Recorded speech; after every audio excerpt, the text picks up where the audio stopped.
오늘은 마중물이 찰 때까지 마지막 10번째 말씀을 함께 나누려고 합니다. 오로지 기도라는 제목으로 함께 말씀을 나누려고 하는데, 어쩌면 이게 이 10번의 설교의 결론이라고도 말씀을 드릴 수 있고, 또 제가 우리 성도님들에게 가장 부탁드리고 싶은, 권면하고 싶은 말씀일 수도 있습니다. 오늘 잘 한번 집중해 주시고 이 말씀 붙잡고 또 기도의 자리에 나간 저와 여러분 되셨으면 좋겠습니다. 우리가 종종 쓰는 단어 중에 분수령이라는 단어가 있습니다. 분수령을 넘다, 이런 단어를 쓸 때가 있잖아요. 그 분수령이라고 하는 단어의 사전적인 의미는 어떤 한 단계에서 그 완전 다른 단계로 넘어가는 그런 일들을 가지고 분수령이라는 단어를 쓰죠. 비슷한 단어로는 분기점이라는 단어도 있습니다. 넘어갈 때는 분수령을 쓰고 갈라질 때는 분기점이라는 단어를 씁니다. 우리가 살아가다 보면 인생의 순간 속에서 이런 분수령이나 분기점을 맞이할 때가 있는 것 같아요. 성경으로 보면 사도 바울로 치면 그 인생의 분수령이나 분기점이 무엇이었겠습니까? 제가 생각할 때 아마도 다메섹 사건에서 예수 그리스도를 만난 것이 그 인생의 분수령이 되었을 거라고 생각을 합니다. 우리나라 역사에도 이런 분수령이 여러 가지가 있었겠죠. 제가 생각할 때 정말 큰 분수령이라고 생각됐던 것 중에 하나는 위화도 회군이 분수령이 아니었을까. 그때 태조 이성계가 위화도에서 발걸음을 돌리지 않았더라면 우리 교회가 우리나라가 어떤 모습이었을지, 우리 교회가 있을지 없을지 그것도 모를 일이죠. 우리가 개인적으로 봐도 우리 아마 성도님들의 각자의 삶 가운데도 그런 분수령이나 분기점이 있었을 것입니다. 우리가 이민자로 이 땅에 살아가기에 어쩌면 한국에서 비행기를 타고 태평양을 넘어온 그 시점이 분수령일 수도 있을 것 같고요.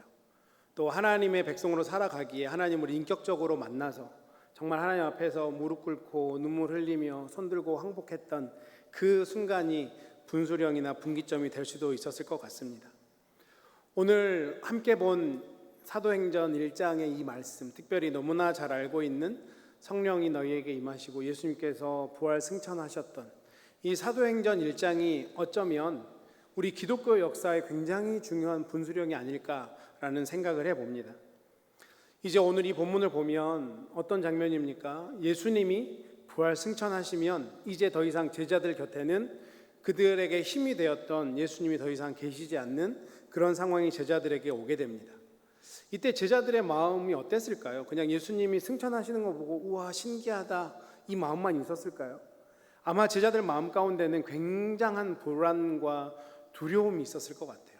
지금까지는 그냥 예수님이 가자면 가고 하라면 하고 하지 말라면 안 하면 됐는데, 그 예수님이 내 곁에 안 계시면 내 삶은 어떻게 될까? 이 마음이 굉장히 이 제자들을 불안하게 하지 않았을까요? 사실 지금까지 이전의 제자들의 모습, 특별히 사복음서에 나오는 제자들의 모습을 한번 생각해 보면 예수님 없는 제자들의 모습은 상상하기 힘듭니다.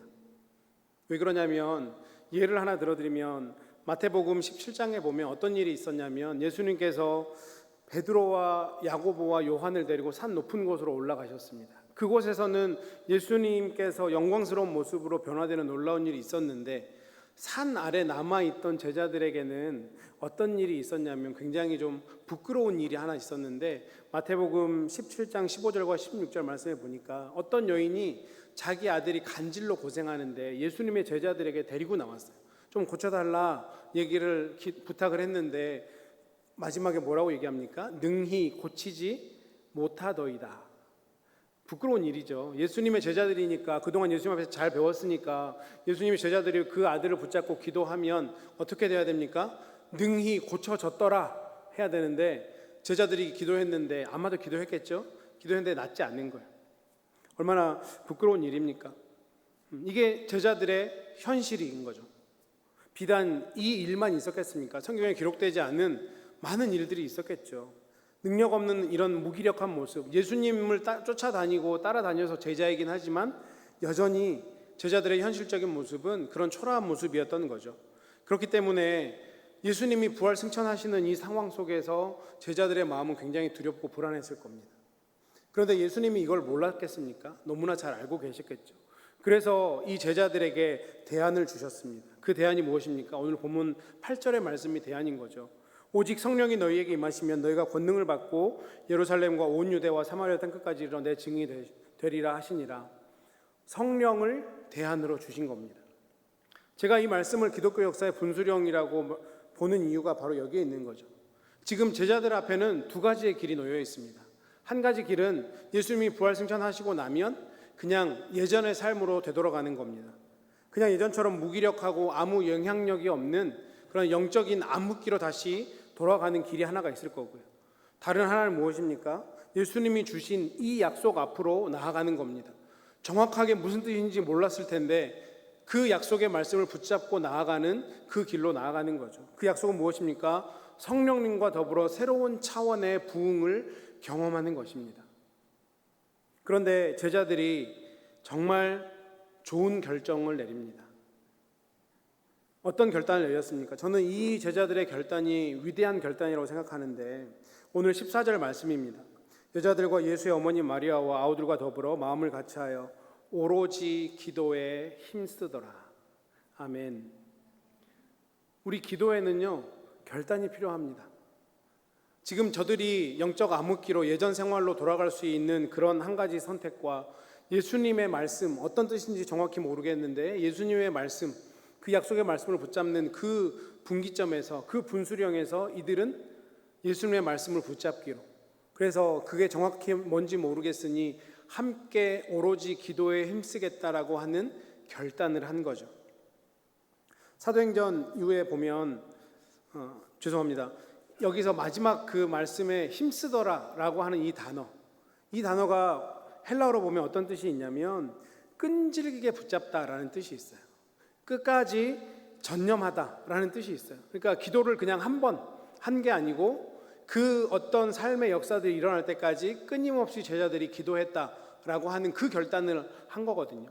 그 결단 가운데 그들의 삶이 어떻게 변화했는지 사도행전 이후의 전개를 보면 그들은 위기가 찾아올 때마다 오로지 기도에 힘쓰자고 하는 이 정신에 입각해서 생활했던 것을 우리가 발견할 수가 있습니다. 초대교회가 생기고 나서 사도행전 6장에 보면 처음 위기가 오는데 큰 위기가 어떤 거였냐면 그 당시 이 초대교회 안에 헬라파 유대인과 히브리파 유대인들이 들어와서 같이 예배를 하고 있었습니다. 사실 이들은 좀 섞이기 힘든 관계였어요. 같은 유대인이긴 했지만 나중에 성경 공부를 할 기회가 있으면 자세히 설명을 해드리겠지만 헬라파 유대인들은 사실은 그 자리를 지키지 않고 어디 갔다가 먹고 살기 위해서 갔다가 왔기 때문에 히브리파 유대인들에게는 약간의 지탄의 대상이 되는 그런 사람들이었는데 그런 이유인지 모르겠는데 어쨌건 이 초대교회가 구제사역을 하는데 헬라파 유대인들의 과부들이 그 구제사역에서 제외가 됐습니다. 그래서 이 헬라파 유대인들이 마음이 안 좋아졌던 거예요. 교회 안에 조금 분란이 납니다. 우리가 교회를 가만히 살펴보면 교회가 좀 어려운 문제로 교회가 갈라지는 일들이 생길 때 대부분 보면 중차대한 문제로 갈라지지 않는 것 같아요. 비록 우리는 UMC와 GMC가 갈라지는 것은 굉장히 중요한 문제 때문에 교단이 갈라진 거죠. 이런 거는 거의 역사의 길이 남을 만한 일입니다. 제가 감리교 수업을 들을 때, 감리교 역사 수업을 들을 때 연합감리교회라고 하는 교단은 1968년에 생겼거든요.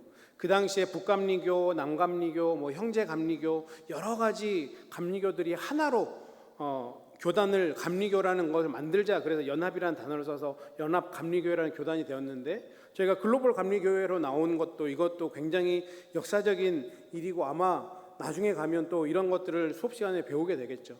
그런데 교회가 갈라지는 거는 이런 중차대한 문제로 갈라지는 게 아니라 가만 보면 아주 사소한 문제 때문에 그게 발단돼서 교회가 어려워지지 않습니까? 예를 들면 아니 왜 저 사람은 집사 직분을 받고 나는 집사 직분을 못 받는 겁니까? 이런 아주 사소한 문제로 교회가 어려움이 생기는 거죠.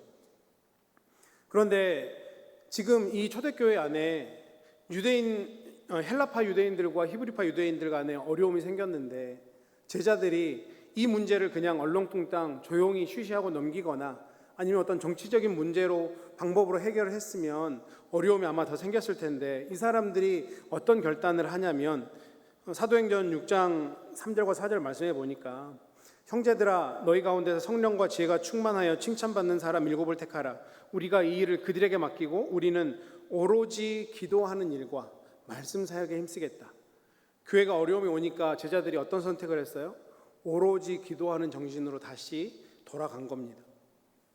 교회가 어려움을 만날 때 이 정신을 회복하면 문제가 될 게 없을 것 같습니다. 개인의 상황도 마찬가지죠.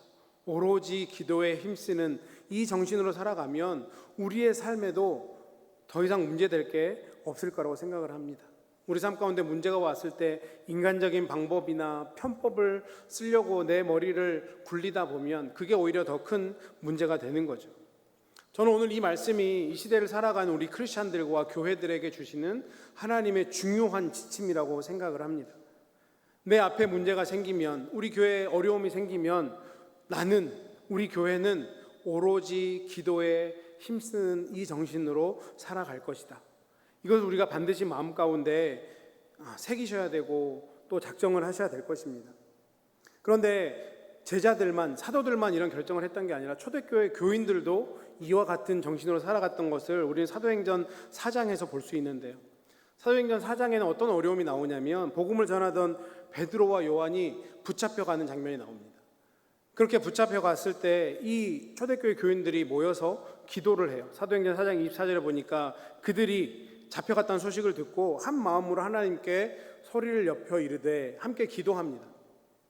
그런데 저는 이 기도가 더 대단하다고 생각되는 게 기도의 내용이었어요. 사도행전 4장 29절에 보면 그들이 어떻게 기도했냐면 주여 이제도 그들의 위협함을 굽어 보시옵고 종들로 하여금 담대히 하나님의 말씀을 전하여 주게 하시오며.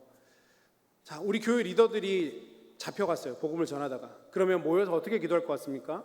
하나님, 빨리 저들을 풀려나게 해주십시오.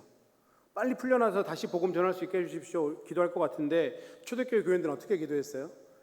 풀려나게 해달라는 기도가 있는 게 아니라 담대히 하나님의 말씀을 전하게 해달라. 저들이 풀려나지 않건 우리 교회는 계속해서 우리 삶 가운데 위협이 찾아오더라도 이 하나님의 일을 감당하게 해달라. 단순한 보호 요청이 아니라 정말 하나님의 주권을, 하나님의 주제를 인정하면서 기도했다라고 하는 것, 이것이 굉장히 중요하다고 생각을 합니다.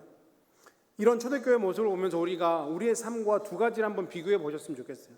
첫 번째, 나는 정말 그렇게 오로지 기도에 힘쓰며 살아가고 있는가? 정말 기도해야 될 제목이 너무나 많은데 그 기도의 자리를 나는 너무나 안 가고 있진 않은가? 두 번째, 우리의 기도의 내용입니다. 내가 하나님 앞에 드리는 그 기도의 내용이 그저 어린아이와 같이 나의 필요만 빨리 채워달라고, 나의 어려움만 빨리 해결해달라고 기도하고 있지는 않은가? 나는 정말 하나님이 원하시는, 하나님이 기다리고 계시는 그 기도의 제목을 내가 하나님 앞에 올려드리는 그런 성숙한 기도자로 살아가고 있는가? 이것을 우리가 한번 오늘 이 말씀을 통해서 우리의 모습을 살펴보았으면 좋겠습니다. 초대교회 기도, 성도들의 기도는 굉장히 성숙했습니다. 잡혀가서 죽을지도 모르는데 빨리 꺼내달라고 기도했던 게 아니라 더 담대하게 복음을 전하게 해달라고 지금 기도하고 있는 거죠. 이렇게 기도하니까 당연히 초대교회가 부흥할 수밖에 없지 않았을까? 초대교회 부흥의 원동력은 그들의 기도에 있었구나라는 것을 깨닫게 되었습니다. 우리의 기도의 내용이 달라지면요, 우리의 기도의 자리가 달라지면 우리의 삶이, 우리의 신앙이 달라질 수밖에 없다라고 하는 것입니다. 이런 기도의 힘이 있기 때문에 제가 계속해서 기도하자고 우리 성도님들에게 권면하는 것입니다. 기도에는 어떤 힘이 있습니까? 기도는 우리의 삶을 변화시키는 힘이 있다라고 하는 거예요. 그러기에 우리가 기도해야 되는 거죠. 기도하려면 우리가 결단해야 되는데 그 결단, 왜 결단해야 되냐면 우리의 삶의 변화를 가져오는 게 기도이기 때문에, 그래서 우리는 기도해야 된다라고 하는 것입니다. 하나님은 개인의 인생이든 온 인류의 역사든 중요한 분수령을 가져다 두는 그 사건 앞에서 하나님의 백성들에게 먼저 기도하게 하신다는 사실을 우리가 반드시 깨달아야 됩니다. 그 결과로 중요한 분수령을 넘게 한다는 사실이에요. 그렇다면 우리가 그 하나님의 원리를 우리 삶 속에 적용해야 되지 않겠습니까? 하나님은 그 인생들의 분기점이나 분수령을 넘게 하실 때 기도하게 하신다. 절박하게 기도하게 하신다. 우리 세빛사랑교회가 이제 또 다른 분수령을 넘어야 된다라고 하면, 또 하나님께 쓰임받기를 원한다고 하면, 우리가 이 기도의 자리에 하나님이 원하는 성숙한 기도로 하나님 앞에 기도할 수 있어야 된다라고 하는 것입니다. 기도가 도대체 무엇이기에 이런 한 개인의 역사와 공동체의 역사, 나라의 역사도 뒤바꿀 수 있는 것인가? 그것은 기도가 갖는 속성 때문입니다. 기도는 앞에서 말씀드린 것처럼 변화를 가져올 수 있는 능력을 가지고 있어요. 우리가 어떤 것을 주로 놓고 기도할 때 대부분은 외부적인 변화를 놓고 기도합니다. 아마 많은 우리 여자 성도님들이 제발 우리 남편 좀 고쳐달라고 기도하지 않습니까? 하시죠. 옆에 앉아 있어서 얘기가 좀 그렇습니까? 아마 많이 하실 것 같아요. 우리 남편의 이런 부분 좀 고쳐주십시오. 고쳐지시던가요? 그러면 그런 생각을 해보셨습니까? 남편은 기도 안 할까요? 남편도 하나님 제발 내 아내 좀 이런 부분 좀 고쳐주시면 좋겠습니다. 남편도 기도하실 거예요. 근데 우리 남편 성도님들 아내가 변하든가요? 더 독해지지 않든가요? 근데 신기하게도 저희가 그런 기도를 하면 내가 기도하는 대상이 바뀌기 전에 내가 먼저 바뀌는 걸 느끼게 됩니다. 도저히 이해가 안 되고 용납이 안 되는 그 배우자의 모습이 이해하고 용납할 수 있는 넓은 마음이 내 안에 생기더라는 거예요. 하나님이 나를 먼저 변화시키고 그 배우자를 품게 하고 그 품는 과정을 통해서 그 배우자가 변하게 되는 그런 일들이 우리 가운데 많이 생긴다라고 하는 것입니다. 우리는 외부의 조건을 바꿔달라고 기도했는데 나의 내면을 먼저 하나님이 바꾸어 놓으신 겁니다. 이런 변화의 능력이 기도 가운데 있다라고 하는 거예요. 필립 얀시라는 사람이 쓴 기도라는 책을 보면 이런 글귀가 있습니다. 신앙은 기도하는 만큼 자라고 신앙인의 인격도 기도하는 만큼 변화된다. 어떤 뜻입니까? 우리가 목사 안수 받았다고 갑자기 신앙이 좋아지는 게 아니란 뜻이에요. 아무리 목사 안수를 받고 목사의 역할을 감당한다고 해도 기도하지 않으면 신앙은 자라지 않는다는 것입니다. 장로, 권사, 집사의 직분을 받았다고 내 신앙의 인격이 스스로 좋아지지 않는다는 거예요. 내가 장로요, 권사요, 집사의 직분을 받아도 내가 기도의 자리에 나아가서 기도할 때 그 기도가 원동력이 되어서 그 기도가 힘이 있어서 내 신앙을 변화시키고 내 신앙의 인격을 변화시킨다라고 하는 것입니다. 이런 관점으로 우리가 사도행전을 보면 굉장히 놀라운 은혜가 있습니다. 사도행전을 누가 기록했습니까? 사도행전을 누가 기록했습니까? 제가 답을 알려드렸는데 누가가 기록했죠. 누가의 직업이 뭐죠? 의사였습니다. 누가는요 예수님의 제자가 아니었어요. 예수님의 12제자가 아니었습니다. 예수님을 만나본 적도 없는 사람이에요. 그가 사도 바울의 선교 여행에 주치의 성격으로 같이 동행을 하게 됩니다. 그런데 이 의사였던 누가가 놀라운 광경을 본 거예요. 복음이 전해지는데 한 개인의 삶이 바뀌고 가정이 바뀌는 놀라운 일이 일어나는 겁니다. 이 사람의 직업이 의사이기 때문에 아마도 그 상황을 좀 분석하고 싶지 않았을까요? 그래서 누가가 분석을 해봤더니 그 모든 변화의 원동력에는 기도가 있다는 것을 발견했던 것 같아요. 그것을 어떻게 알 수 있냐면 다른 어떤 사복음서보다요 누가복음에 보면 예수님의 기도하시는 장면이 많이 나옵니다. 그리고 재밌게 예수님이 기도하시는 장면과 대조적으로 지질이 기도를 하는 제자의 모습도 누가복음에 많이 나옵니다. 아마 의사 누가가 우리 삶의 변화를 가져오는 원동력은 기도라. 그래서 예수님께서 기도하시는 그 모습, 그렇게 전해드렸던 그 모습을 누가복음에 많이 기록해 놨던 것이죠. 그리고 기도하지 않았던 제자의 모습도 기록해 놓았던 것입니다. 그런데 그렇게 기도하지 않았던 제자들이요 예수님이 부활승천하시고 나서 기도의 자리에 나아왔다라는 거예요. 성령의 강력한 역사를 경험하고 예수님께 배운 그 기도의 모습, 그 기도의 자리를 나아갈 때, 오로지 기도에 힘썼을 때 그 기독교 역사의 분수령이 되어서 그들의 사역을 통해서 하나님이 놀랍도록 역사하셨다라는 것입니다. 그 기도가 하나님께서 사용하시는 기도가 되었고 그 기도를 통해서 우리 기독교가 놀랍도록 바뀌게 되었다라고 하는 것입니다. 그렇다고 하면 우리의 기도가 이런 능력 있는 기도가 되게 하기 위해서 좀 더 구체적으로 우리가 어떤 점을 더 노력해야 될까? 어떤 점을 더 마음에 둬야 될까? 정말 우리의 기도가 능력 있는 기도가 되기 위해서는 첫째는 정말 우리의 기도가 인격체 되시는 하나님의 인격을 존중해 드리는 기도로 이해를 해야 됩니다. 말이 좀 어려울 수 있는데요. 다른 말로 말씀드리면 내가 기도하러 나아갈 때 그냥 아무 의미 없이 주술처럼 드리는 그런 기도가 되어서는 안 된다는 얘기예요. 기도는 하나님과의 인격적인 만남의 자리가 되어야 됩니다. 하나님이 우리에게 기도의 자리로 나오라고 하신 이유는 내가 너 원하는 거 다 들어줄게 나와라, 그게 아니고요. 때로는 그런 방법을 통해서 너와 내가 관계하자, 더 친밀해지자, 이것을 위해서 기도의 자리로 부르시는 거거든요. 기도는 내가 뭔가 내 원하는 것을 얻기 위한 지니의 램프 같은, 요술 램프 같은 것이 아니라 나를 사랑하시는 하나님을 만나는 자리다, 이것을 깨닫고 기도의 자리에 나아가야 된다라고 하는 것입니다. 이 세상의 모든 종교에는 기도가 있죠. 불교에도 기도가 있습니다. 근데 가만 보면 기독교의 기도가 제일 쉬운 것 같아요. 불교는 108제라 그러나요? 108번제? 번제는 아닌데. 네, 108배를 하죠. 108배. 네, 108번 저는 안 해봤습니다만 하는 사람들의 모습을 가끔 뭐 영상을 통해서 보면 정말 힘들어하더라고요. 땀을 뻘뻘 흘리면서 일어나지도 못하고 마지막에는 관절이 나가도록 기도를 합니다. 그렇다고 그 기도가 들어질까요? 안 들어질 거예요. 왜냐하면 신이 아니잖아요. 그런데 우리의 기도는 어떻습니까?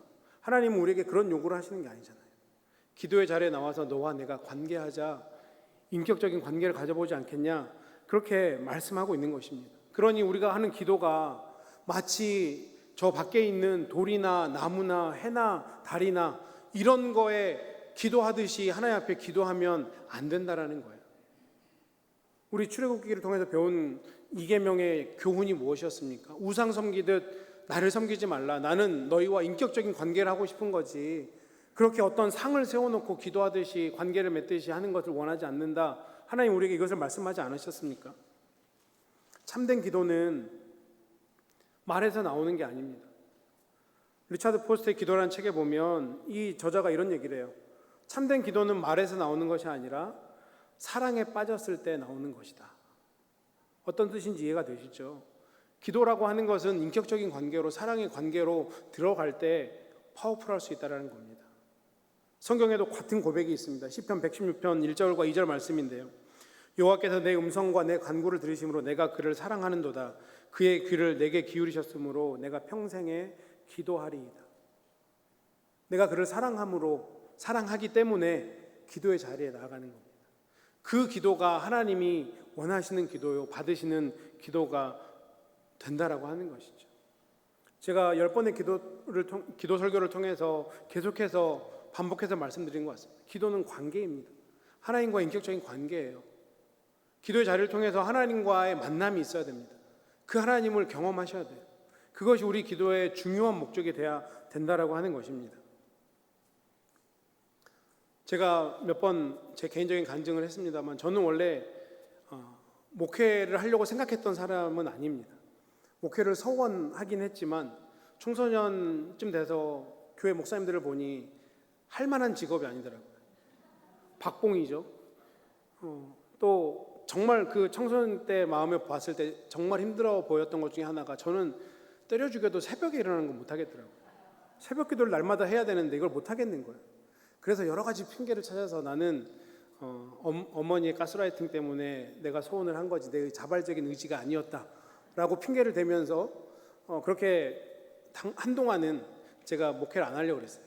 결국에는 하나님이 또 이렇게 목회를 하게 하셨는데, 그러면 이제 저한테는 그 새벽 기도가 문제가 되지 않겠습니까? 그렇게 도저히 못할 것 같은 새벽 기도. 그런데 목회를 하다 보니까요, 기도가 없이는 목회가 안 되는 거예요.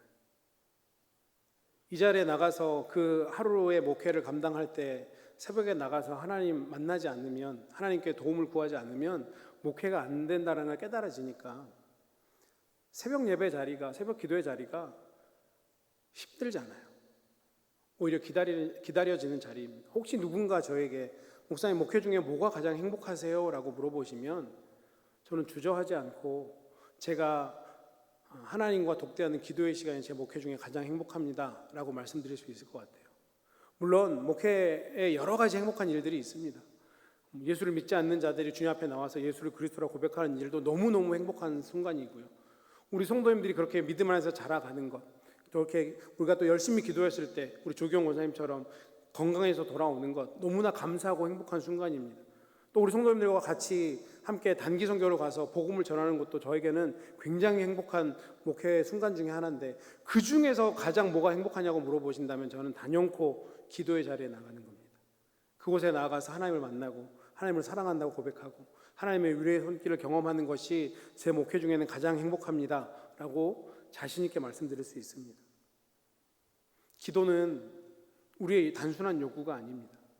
기도는 하나님을 만나는 자리이고 하나님을 인격적으로 경험하는 자리가 되어야 정말 우리의 기도가 파워풀해질 수 있다라고 하는 것, 이것을 기억하셨으면 좋겠습니다.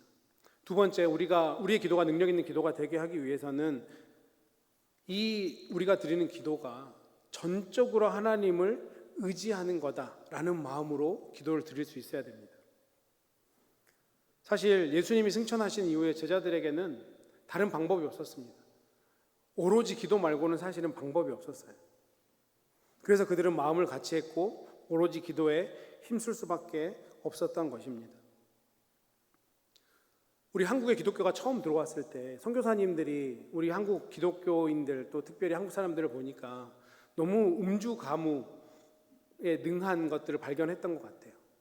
그래서 유독 다른 나라 기독교보다 술, 담배를 굉장히 스트릭하게 금지하는 문화가 있죠, 우리 한국 기독교 문화에는. 그래서 제가 목회를 하다 보면 가끔 그런 거 물어보시는 분들이 계세요. 목사님, 왜 성경에는 그렇게 담배 피지 말라는 말은 당연히 안 나와 있고 술도 취하지 말라 정도 나와야지 술 마시지 말라는 안 나와 있는데 왜 기독교는 술과 담배를 금합니까? 라고 물어보면 저는 그렇게 대답을 해드립니다. 저도 우리 교회에서 술, 담배를 하게 해줬으면 좋겠습니다. 왜냐하면 저도 설교를 막 쓰다가 안 풀릴 때가 있잖아요. 그러면 유명 작가들 자기 글 쓰면서 담배 한 대 피면서 머리를 다시 한번 식히고 다시 글을 쓰는 것처럼 설교가 안 풀리면 저도 담배 한 대 피면서 주님 저에게 지혜를 주십시오 기도하면 좀 더 설교를 쓰는 게 쉽지 않을까? 목회를 하다가 힘들고 어려운 상황이 되면 그냥 집에 들어가서 와이프랑 술 한잔 하면서 오늘 한번 잊자, 그래, 그러면 좀 목회가 쉽지 않을까? 술, 담배를 권해줬으면 좋겠어요. 근데 그렇게 생각을 해봅니다. 제가 설교가 안 풀리면 담배를 의지해야 될까요? 주님을 의지해야 될까요? 제가 목회를 하다 힘들면 주님을 한잔해야 될까요? 주님께 기도해야 될까요? 너무 명확한 답이시잖아요. 목사만 그래야 될까요? 성도님들은요? 기도라고 하는 거는 내가 하나님밖에 방법이 없습니다, 내가 하나님만 전적으로 의지합니다라는 나의 진심을 하나님 앞에 올려드리는 겁니다. 그렇게 전심으로 하나님께 기도할 때, 그렇게 인격적인 관계 안에서 전심으로 하나님 앞에 기도할 때 우리 기도가 능력 있는 기도가 되고 우리 기도를 통해서 변화가 찾아오게 된다라고 하는 것이죠. 제가 이렇게 10번이나 사실 기도에 대한 설교를 하는 이유가 바로 여기에 있습니다. 오늘 설교가 조금 길어져서 죄송한데요, 신학교에 가면 정말 실질적인 것들을 가르쳐준 것 중에 하나가 뭐냐면 어느 사역제에 부임을 하면 최소 1년은 아무것도 하지 말아라, 교회를 뜯어 고치려고 하지 마라, 그냥 있는데 당신들이 녹아져 들어가라 라고 하는 이야기들을 많이 듣습니다. 우리 성도님들 보시기에 저는 지금 뭔가를 뜯어 고치려고 하나요? 아무것도 안 하나요? 저는 개인적으로 아무것도 안 하다고 생각하고 있거든요. 성도님들 중에서 박목사 새로 왔는데 별거 안 하네 라고 생각하시면 어쩌지라는 마음의 불안감도 있지만 최대한 뭔가를 안 하려고 노력은 하고 있습니다. 그런데 제가 하는 게 있어요. 기도입니다. 새벽 예배도 없어서 우리 임원들께 상의하고 기도하면서 새벽 예배를 만들었죠. 성도님들에게 부담 드리는 건 알면서도. 그래서 안 나오던 새벽 예배도 나오시고 아침에 일어나서 새벽 예배도 함께 해주시고, 그리고 기도에 관한 이 10번의 설교도 계속해서 같은 말을 반복해 하면서도 기도하자고 권면을 드리고 부탁을 드린 이유가 거기에 있는 겁니다. 지금 저희 세빛사랑교회는 중요한 분수령이라고 생각하거든요. 이 분수령을 넘을 때는 기도가 필요해서 그래요. 제가 아무것도 하지 않아도 기도는 안 하면 안 되는 거거든요. 근데 목사 혼자만 기도하면 될까요? 아닌 거 아시잖아요. 우리가 같이 한 마음으로 오로지 기도에 힘썼다라고 하는 이 사도행전의 이 고백이 이제는 우리의 고백이 되어야 되는 것입니다. 이제 말씀을 맺겠습니다. 사랑하는 성도님 여러분, 우리 앞에 이제 분수령이 있습니다. 이 분수령 앞에서 우리가 할 수 있는 단 하나의 길은 오로지 기도에 힘쓰는 일입니다. 우리의 삶의 터전에서 오로지 기도에 힘써 주시기 바랍니다. 기도는 무기력한 발버둥이 아니에요. 기도는 성령의 권능을 불러오는 하나님의 방법입니다. 그러면 우리가 그 기도의 자리에 나아가서 하나님을 인격적으로 만나고 하나님밖에는 방법이 없습니다라고 전적으로 의지하며 기도한다라고 하면 우리 세빛사랑교회 가운데, 우리 사랑하는 성도님들의 가정 가운데 하나님께서 역사하실 것입니다.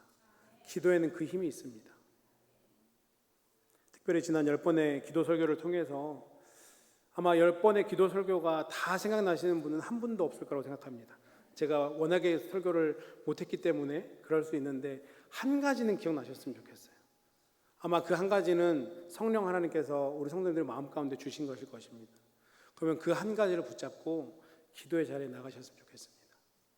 우리의 그 기도를 통해서 하나님께서 놀랍게 역사하실 것이고 정말 이 세빛사랑교회 앞에 있는 분수령을 당연히 넘어가게 하실 것이고 놀라운 일들에 우리 세빛사랑교회를 쓰임을 통해서 하나님께 영광 올려드리는 공동체를 하나님 만들어 가실 것입니다. 그 귀한 일에 저와 여러분이 쓰임받기를 주님의 이름으로 축원합니다.